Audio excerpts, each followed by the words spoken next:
What is the Quran?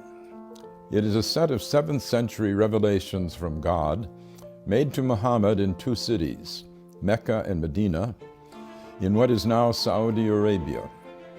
It heralds the truth that there is only one God, not the many gods still being worshipped in ancient Arabia.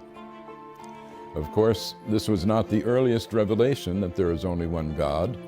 That had been taught in Hebrew to the Jews and in Greek to the Christians before it was taught to Muslims in Arabic. These 3 sets of revelation set apart the people of the book, each with their own special covenant from the same God. There is only one.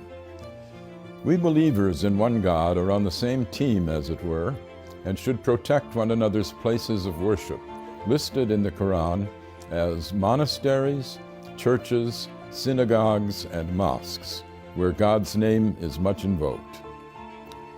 The Quran does not confine God's action to the formal covenants of religion.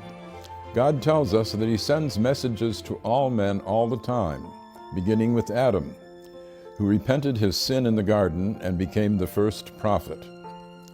The unending stream of prophets includes Moses and Jesus. Muhammad himself is the seal of the prophets, not as canceling former covenants, but as confirming them.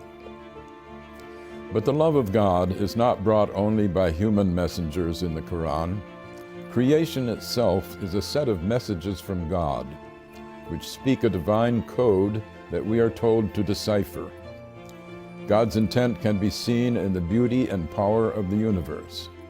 Moses does not speak alone on the mountain speaks with him. Birds speak to Solomon.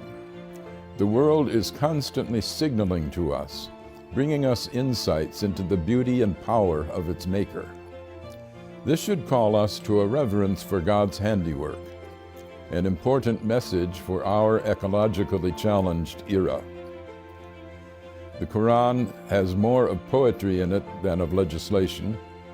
It sets ethical norms while stressing the need for mercy in our dealings with God's fellow creatures. Force is allowed only for self-defense and never as a way of spreading religion. Commercial dealings with fellow Muslims or with non-Muslims should be meticulously fair and never extortionate.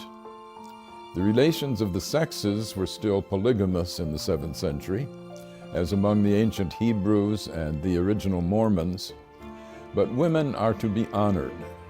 In fact, the dowry that was paid to a husband's family by the bride's family in Europe was paid in the Quran directly to the bride, and she retains this bride right even if the husband divorces her or if she divorces him.